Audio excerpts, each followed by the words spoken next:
2024, an election year like no other. From the candidates to the issues, from voter integrity and analysis, we'll discuss debates, trends, patterns, election laws, and more. This is Vote 2024, Path to the Polls. Joe Biden spending his final weeks in the White House, goal to secure his legacy. While the people in his administration work to prioritize the agenda and emphasize the things that might secure that legacy, they are mindful of the fact that Biden's successor is lurking in the wings and come January 20th, likely ready to tear things down. There is little doubt that now that the elections are over, the Biden administration doesn't feel burdened by the constraints of a campaign, nor do they seem concerned by Donald Trump's pending return to power. They do, however, realize that everything they do may have little or no consequence after the inauguration. Welcome to Path to the Polls. I'm Bruce Hamilton, and joining me, political analyst Sean Frieder, a professor of political science at UNF. Good to have you here. I appreciate your time. Yeah, thanks for having me.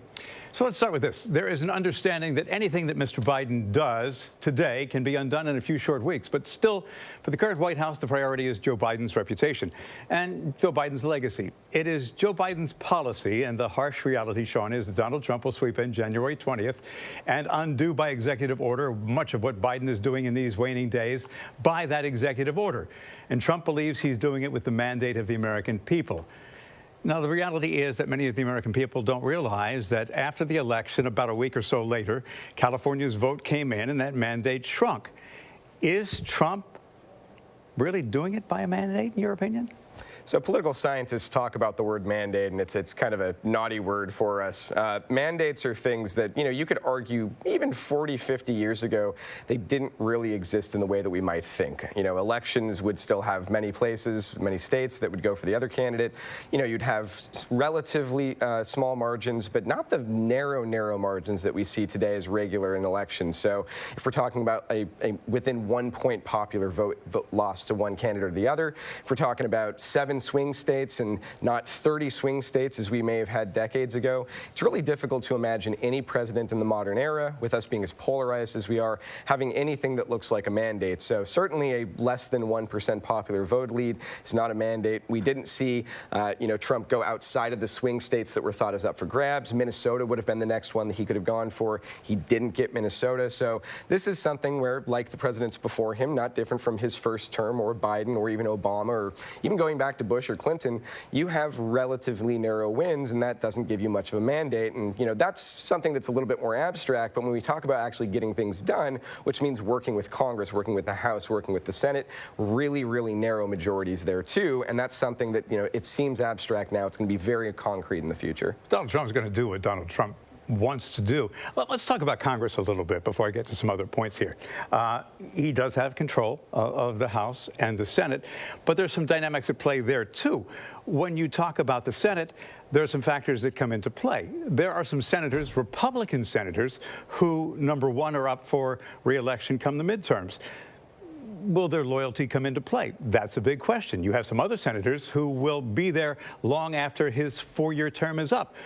How will they vote? These are some things that he may not have considered. I mean, when you look at the Senate, you look at a few people, you have 53, 47 Senate looks like right now. Republicans can maybe lose 3, maybe 4 seats and get away with it. 3 and 4 seats are probably the exact margin that they're playing with people that might sometimes vote against them. So you might look for, first of all, the category of people who might not be in office for much longer and they feel like maybe they have nothing left to lose. They're going to do what they want to do. That might include people like Susan Collins in Maine. That might include longtime former majority leader now Mitch McConnell, who, again, has a couple years to voice his displeasure over certain policies that he's disagreed with Trump on. You has, as you mentioned, people in the Senate who are vulnerable, perhaps, in the next upcoming midterm election. The one that stands out to me is Tom Tillis of North Carolina. North Carolina is a big swing state, and he's on the edge of being able to make it through there. You have Murkowski from Alaska. So you've got your 4, your 5 people potentially who might vote against him on certain issues. Now, you'd still expect them to be united with him probably about 90% of the time, but on major things, on things that we'll probably talk about, tariffs and foreign policy issues, confirmations, that might really come back to hurt him. And if you look at the House, the fact that we're just maybe a week after the election able to learn that Republicans won the House, another week later, we are still counting in a couple of those races. We're looking at a 3-seat, probably 4 3-seat narrow majority there. And the fact that we had to wait this long means that there are a lot of very nervous, moderate Republicans that are going to be thinking the entire time about their re-election prospects, who also might withhold their vote from Trump. Which all goes back to our initial question about whether or not there's a mandate, and I think that we've answered that. It's not a clear mandate. So the priorities for the Biden White House include spending on infrastructure, pushing environmental goals, increasing support for Ukraine, and moving forward with additional judicial picks. Now, Biden already scored a victory having the Senate quickly fill some judicial vacancies. Absences by Donald Trump's Senate pals helped Democrats confirm some of those Biden judges, and the Dems are racing to fill more vacancies on the bench before January. And Trump was seething at the fact that Joe Biden got what he did. And Trump's trying to slow more judicial appointments from happening. How successful do you think he's going to be? It looks like not too successful. The fact that Senate Republicans already struck a deal with Senate Democrats, that basically the form of this deal is that they would allow a larger volume of district level judicial nominations to go through in return for not hearing some higher value but lower number in terms of volume circuit court picks. So there's a trade. Like appeals court. Like appeals court, exactly. So there's a trade that happened there. The trade's already done. Now, if he was to put pressure on Senate Republicans to go back on that deal now, you would be looking for problems that would come up for him in 2025. You want both sides to be playing nicely enough that if they need to work with some Democrats to get some of those things passed, if we're talking about the narrow majorities we just were, they're not going to want to make the entire Democratic Party much more angry with them by showing that they're not going to hold the deal. So I would imagine that, from Trump's perspective, the damage is now probably done. Democrats are going to be able to put in a series of last-minute confirmation picks for these judicial nominations. And this is a game as old as the United States. This is something that John Adams was doing when he became the first person to lose his re-election. His cabinet started pushing through, his Congress started pushing through a number of judicial confirmations. So this is, playing a game that's a long understood game, and it's something that they have broad powers to do if they control the Senate, regardless of what Trump might like. And people have to understand that, what we're seeing play out is not all that unusual. It's a typical political game. You give me this, I'll give you that. That's right, yeah. I mean, what Republicans are trying to avoid here is they're trying to avoid the possibility that Democrats are going to push for these higher value circuit and appeals court judges. So this is a concession that they made. They're going to let a wider number of lower volume or lower value seats go through at the district level, hopefully holding off there for this appeals courts for those to be confirmed in the Trump administration. So this is something that Trump in the long term probably should be happy about. This is going to open up a wider number of higher value picks for him in the future. For now, though, he's got to sit with the deal. And if I go back to my college history days, what we're seeing play out with Donald Trump is really not all that new. And you have to look to history because then you'll understand what's new is not really new. Andrew Jackson really is a study in what Donald Trump is showing Very us. much so. Yeah. All right, we've already seen President Biden solidify support for Ukraine by allowing President Zelensky to use long-range missiles to infiltrate Russia. He also approved the use of anti-personnel mines, undoing his own policy. But we also know that Donald Trump has a much different ideology when it comes to handling the escalating tension between Russia and Ukraine. So Trump called for Putin and Zelensky to meet face-to-face to end the war. You think there's any realistic chance of that happening? In the short run, no. In the long run, possibly. And what that final moment looks like really depends on what happens now, what's already happened to a certain extent, what's going to happen in the coming months. This is a game where, sort of as two different lawyer teams trying not to finally reach a judgment to settle out of court at some point before there's a final judgment, that's what they're trying to do. This is a leverage game right now between Ukraine and Russia. Russia overplayed its hand. It's very clear. They didn't win the immediate victory that they were expecting years ago. So now they have to find some way to save face and wrap this in a way that doesn't make it look like they had a massive problem and that they're dealing with all these troop losses. So Ukraine has been pushing into Russia. Now that it's the case that Trump won. Now that Republicans control the Senate, control the House, it seems less likely that they're going to have more future rounds of funding, or at least as many billions of dollars maybe in funding when they get that receipt of money. So this is something that Ukraine knows. Ukraine knows that it has to deal with the limited time it currently has, where it still has that funding and maybe weaponry advantage. That's why you saw that deal reached with the use of long-range missiles and mines. So they're going to try and press their advantage now while they still clearly have it. At some point, the blank check is going to run out from the United States in the future, and by that point, they have to hope that they have a pretty good position to play with, because that's going to decide in that final round what that agreement reached between Ukraine and Russia is. Because Russia's definitely not going to win this war totally. Ukraine's not going to take over Russia. At some point, a deal has to be made. So when Trump says he's going to force them to come to the table and reach a deal, it might happen sooner now than it was going to, because Ukraine has less bargaining chips, and Russia knows that, so they're going to try and press their advantage. But at the end of the day, it's not the same thing as to say that this will end as it is to say this will end in terms that are favorable either for Ukraine or for the United States. We'd ideally like to see Russia punished for this in some ways. We'd like to see them maybe not make any territorial gains. Now we're perhaps looking, not now, maybe not even 6 months from now, but a year down the road or beyond, we're looking at probably some Ukraine territory losses in order to make that deal palatable. We know that Trump says he could end it in one day, which is doubtful. And Trump is both skeptical of sending more military aid to Ukraine, and he's an admirer of Vladimir Putin. Expectations are he will force the Ukrainian government to agree to cede chunks of its territory to Russia. Not acceptable to Ukraine. What might they accept? I heard one proposal that basically said, all right, Ukraine gives up some land in exchange for acceptance into NATO. Maybe is that the compromise? That's something that would at least be somewhat more favorable to the United States. At the same time, one, Trump has not been a massive NATO backer in the past, so it's not sure if there was a concession made that made our position greater, that we'd want that necessarily in the form of NATO. That's also something that I'm sure would be a big sticking point for Putin, for Russia going forward. They wouldn't want to see Ukraine being a full member of NATO. This was, at least somewhat of the issue that set this off, is their concerns of border security. So to have, a NATO ally on their border, even if that border is slightly expanded, that might not be a deal that they like. But at the same time, beggars can't be choosers. We're now multi-years into this. It will be an even longer period of time before they finally reach this table. So, I would say there's going to be a point at which a deal looks good, regardless of the form of that deal, to many of the people playing. But I also have to point out, you never know what's going to happen, because I didn't think that there'd be a ceasefire between Israel and Hezbollah while Joe Biden was still in office. I thought that was going to have to wait until Donald Trump moved into the White House, yet we're on the precipice of that. We're still waiting for the Israeli cabinet's approval. That kind of shocked everybody. Yeah, that is a surprise. That's the kind of thing that, foreign policy is difficult to predict. There's a lot of stuff that we don't get to see. Domestic policy is more attainable for us. Foreign policy is a bit of an iceberg. We get to see the 10% on top. There's this 90% that's happening behind the scenes, lots of diplomats talking to each other through back channels. We're now just starting to see some of that stuff, so I was surprised by that as well. Surprised by the Ukraine-Russia war going on for as long as it has. So foreign policy is extremely difficult to predict. Let me get back to Ukraine, because this brings me back to Joe Biden's legacy. Acknowledging the fact that he couldn't broker a ceasefire or bring an end to the war there are those who say it is still his legacy. In fact, National Security Advisor Jake Sullivan put it this way: I believe that our legacy has already been substantially defined on Ukraine, and it can be defined in 2 words: Kyiv stands. Is it that simple?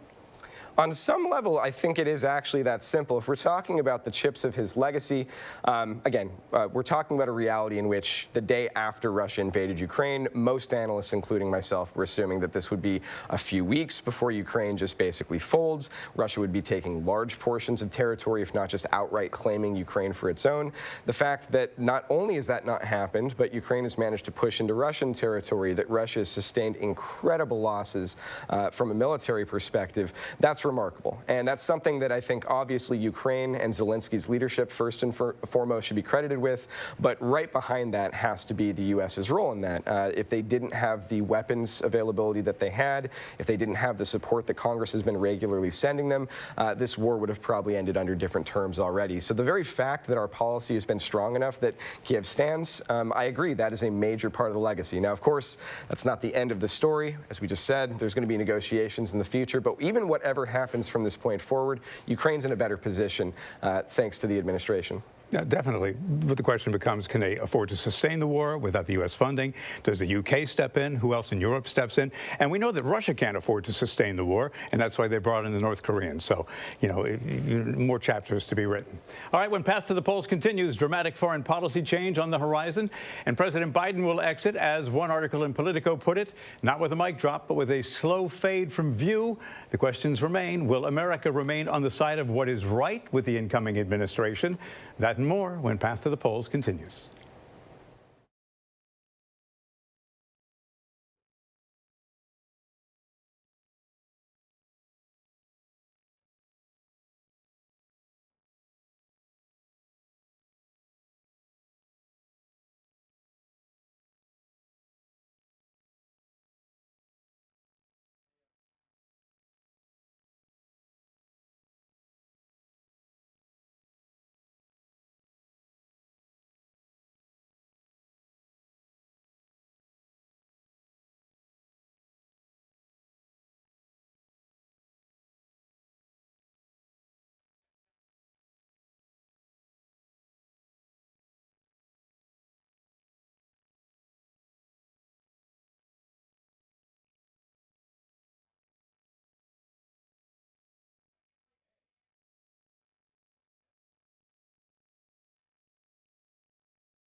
Welcome back to Path to the Polls. Bruce Hamilton, along with political analyst Sean Frieder.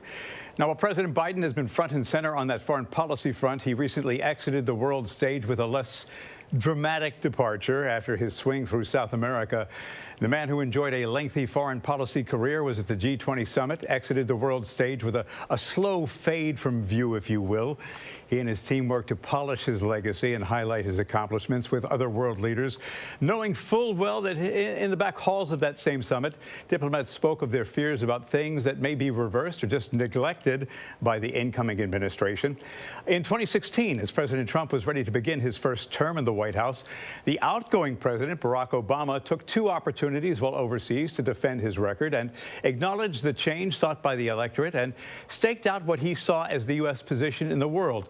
Speaking from the Lima Convention Center, the very same venue where Biden attended the APEC summit last week, Obama argued for enduring American leadership even in the era of Trump. He said, the American president and the United States of America, if we're not on the side of what's right, if we're not making the argument and fighting for it, even if sometimes we're not able to deliver it at 100% everywhere, then it collapses.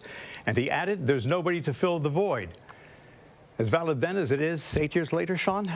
I think so. I mean, in terms of filling the void, I think there's a real conversation to be had in a much longer term kind of scenario of transitioning from a really America forward, everyone else is kind of a second player in Europe kind of model, to one in which we maybe have more of a power balance with them. Because again, European countries, they know that our military is going to step in. They're able, therefore, to spend less on their military. Therefore, we're picking up a lot of the check for our defense, our collective defense. So I think in the long run, there is a conversation to be had about trying to share power more collectively with these European allies.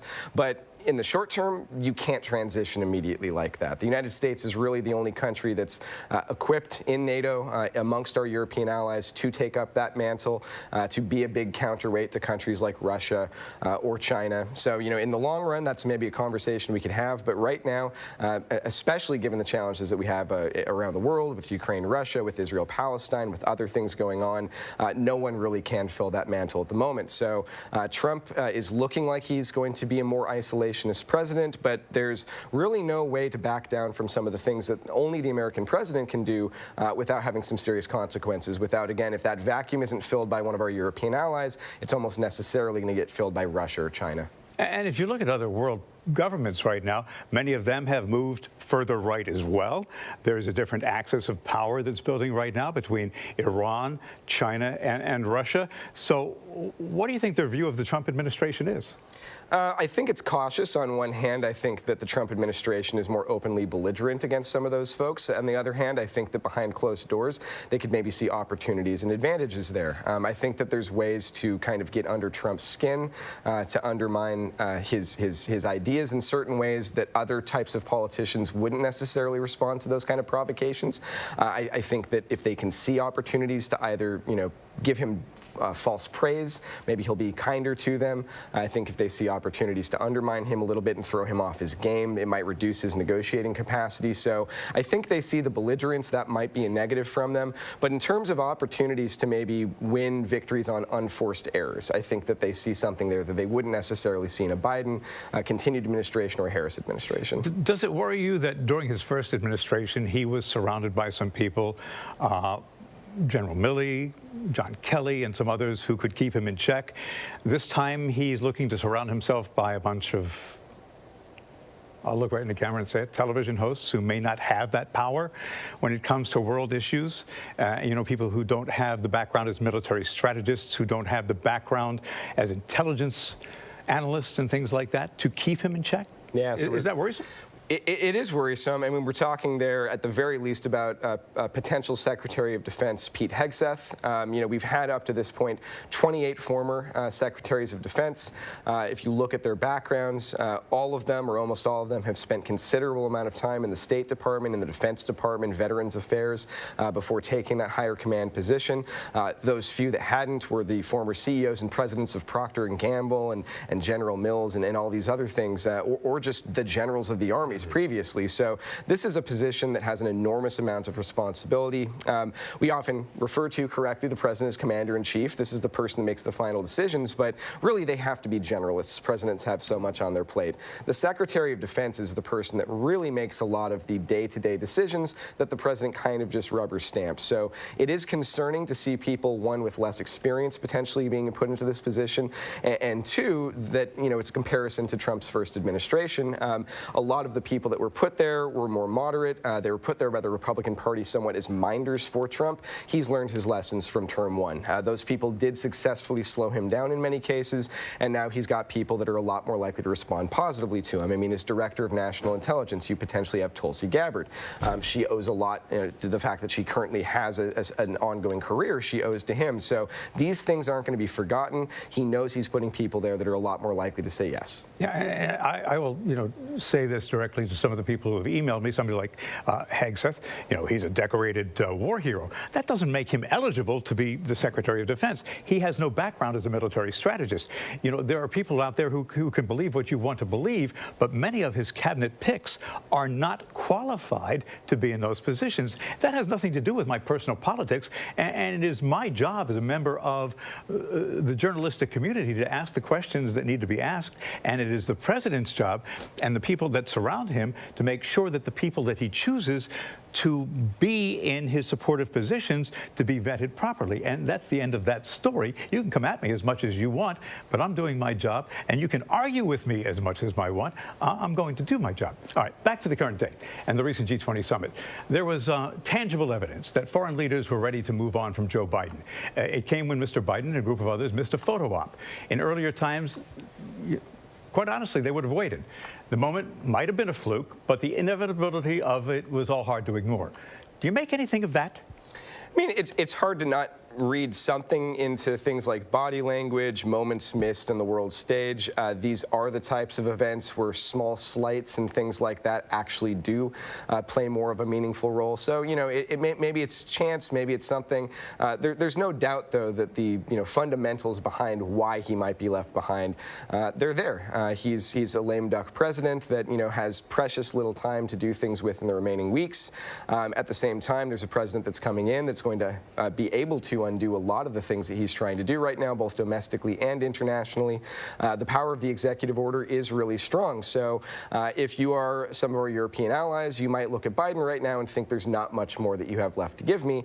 And that also might be enhanced by the fact that, it depends on how much you think that his mental faculties are fully there, that he's able to make strong deals and not have to rely on handlers for these kinds of things. So I do think for a combination of those factors, you're seeing Europe having to look forward, even if it might be somewhat reluctantly. Yeah, so like a lot of the rest of the nation, they're moving on from Joe Biden, perhaps. Those same world leaders are already working to call Donald Trump's favor. They've issued invitations to visit once he takes office. And interesting aside from China's Xi, he said, sitting across from Joe Biden, make the wise choice. Keep exploring the right way for two major countries to get along well with each other.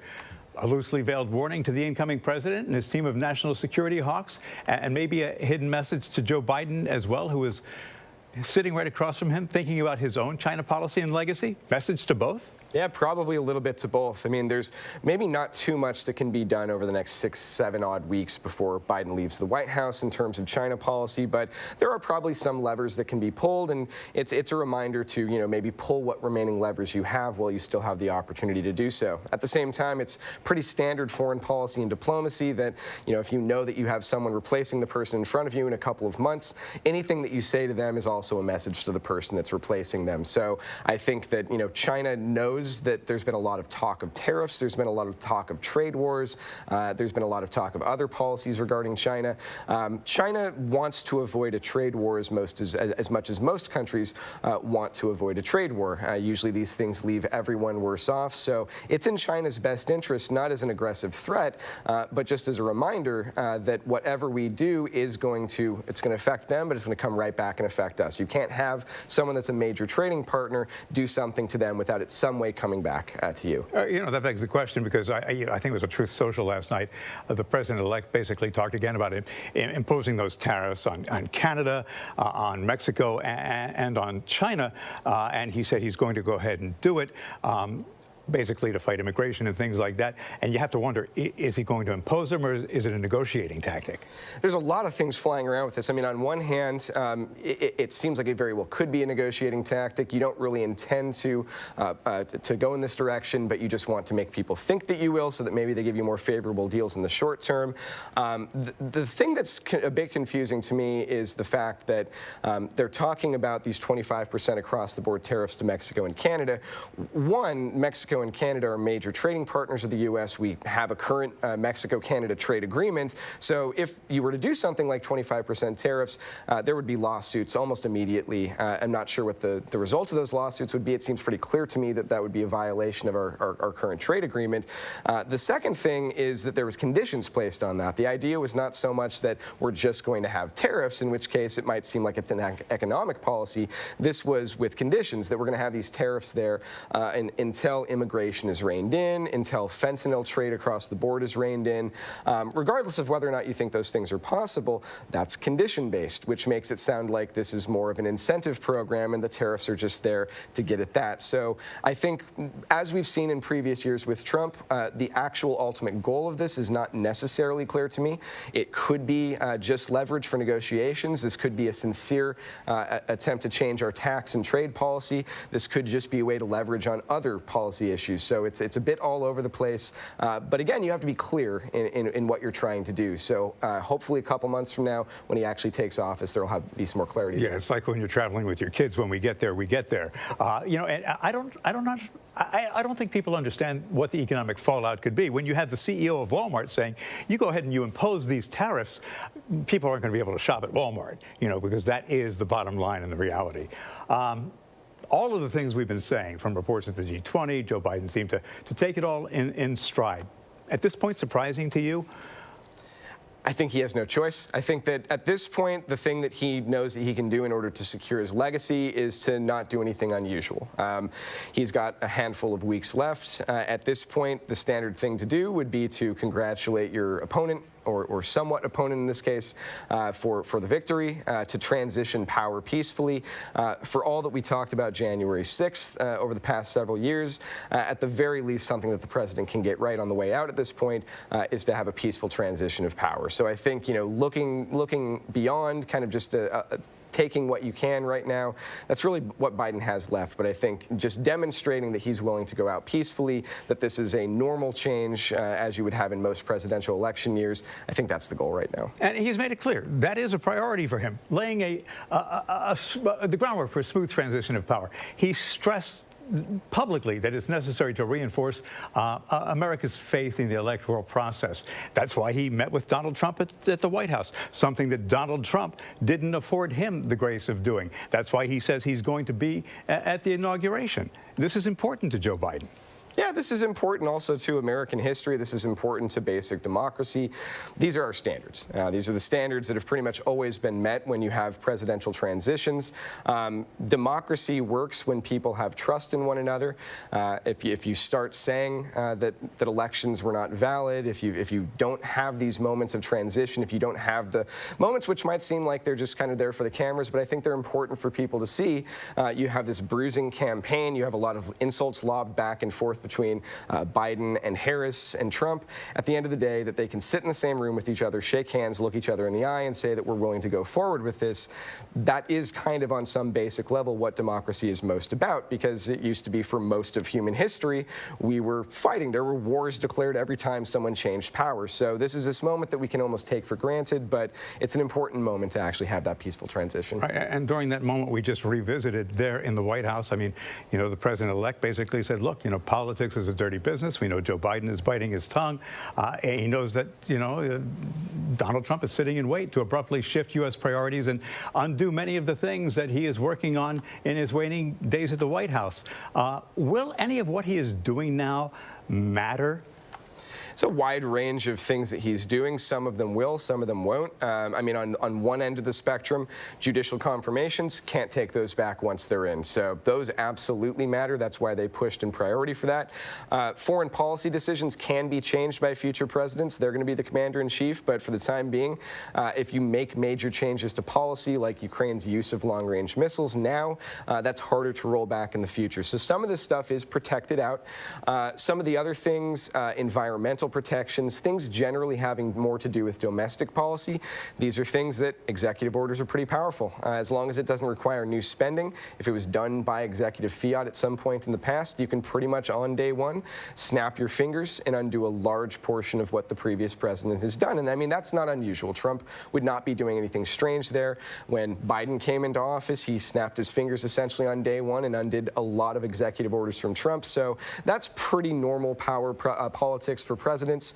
Trump has been pretty outspoken in how aggressive he plans to be on day one in the first few days with the executive orders. So I think we'll maybe see a little bit more of that than usual, but he's got the ability to do it, so he's going to do it. Joe Biden spent his life as a legislator, many years in the Senate. He, I know, is very concerned about his legacy. When history looks back, how do you think they'll remember him? It's an interesting question. This is something that is ultimately in some way answered by our presidential experts, our historians. Usually several times during a decade, there will be a wide survey of presidential experts and historians where they have them rank all the presidents. So they've got 46, 47 to go through now and rank in the future.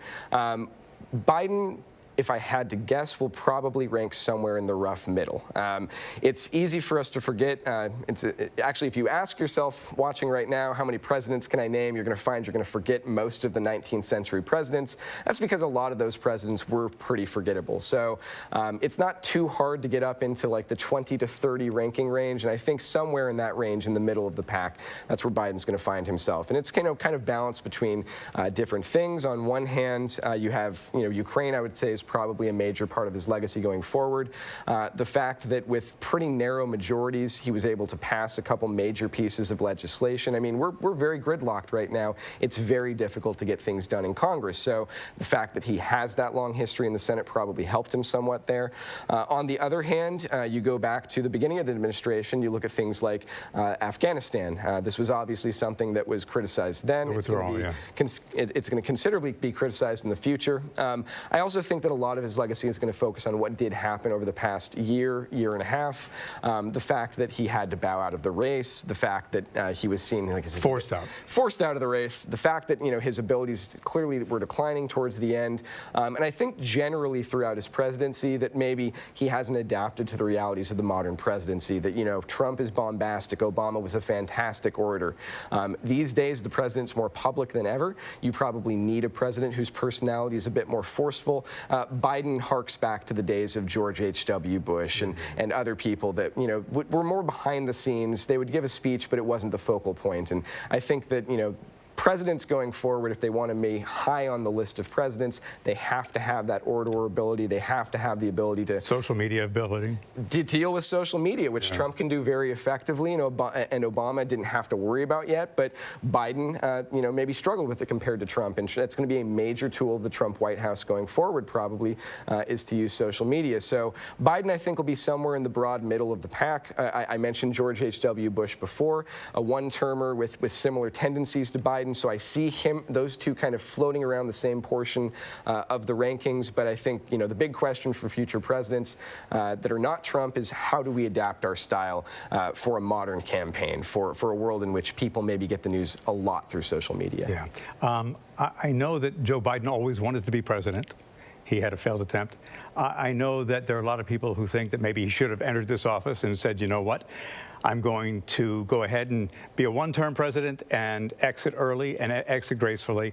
I remember that Barack Obama, when Biden announced that he was going to run, said to him, Joe, do you really want to do this? Any regrets, do you think, in Joe Biden's mind? In Biden's mind, I'm not sure. I think that he wanted to be the person that, put Trump down and then with the re-election put Trump down for good. That clearly didn't happen. I think that his ambition exceeded his grasp a little bit there. So inside of Biden's own head, I'm not sure that he feels any regrets towards that. I think the Democratic Party generally might feel differently. And I think his legacy probably suffers as a result. If he had come in and said, I'm going to do one term, I'm going to walk away and let, the future manifest itself in other candidates, I think that would have been something that looked more favorably upon. I don't necessarily agree with some folks that think that had there been a full primary process, that would have put Harris or someone else in a better position.